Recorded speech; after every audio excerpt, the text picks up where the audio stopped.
এই শীতে কাতার মধ্যে পাদের বিস্ফোরণ ঘটালো এক যুবক, যার পাদের তীব্রতা ছিল পারমাণবিক বিস্ফোরণের থেকেও ভয়ঙ্কর। ইতিমধ্যে ঘটনাস্থল থেকে সিআইডি তাকে গ্রেপ্তার করলো। খবর সূত্রে জানা যায়, বন্ধুদের সাথে ঘুমানোর নাম করে কাতার মধ্যে ছেড়ে দিল মর্মান্তিক ফুসপাত, যার গন্ধ এতটাই তীব্র ছিল যে ইতিমধ্যে 2 বন্ধু আহত, হসপিটালে মৃত্যুর সঙ্গে লড়াই করছে। আর এক বন্ধু কোনো মতে নাকের ফুটো আটকে নিজেকে আত্মরক্ষা করলো। আমরা মোট 4 জন ছিলাম, একই কাথায় ঘুমিয়েছিলাম, কিন্তু আমরা 3 জন জানতাম না ও এমনটা করবে।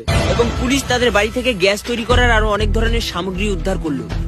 আমরা এর বাড়ি থেকে বিভিন্ন জাতের মূল্য উদ্ধার করেছি, দেশি বিদেশি, জার্মানি ইত্যাদি। এবং এই গ্যাসের গন্ধ আরো তীব্র করার জন্য সকাল সকাল খালি পেটে জলজিরা খেতে। জানা গেছে বন্ধুর গার্লফ্রেন্ডের বান্ধবীকে না পটিয়ে দেওয়ার ফলে সে বন্ধুর উপর প্রতিশোধ নিয়েছে। ইতিমধ্যে হাইকোর্ট থেকে ঘোষণা করা হয়েছে, কাতার মধ্যে এত তীব্র গন্ধযুক্ত পাত দেওয়ার ফলে তাকে 10 বছরের জেল ও 50,000 টাকা জরিমানা করা হয়েছে। আপনিও এমন বন্ধুদের কাছ থেকে সতর্ক থাকবেন, সাবধানে থাকবেন ও নিজের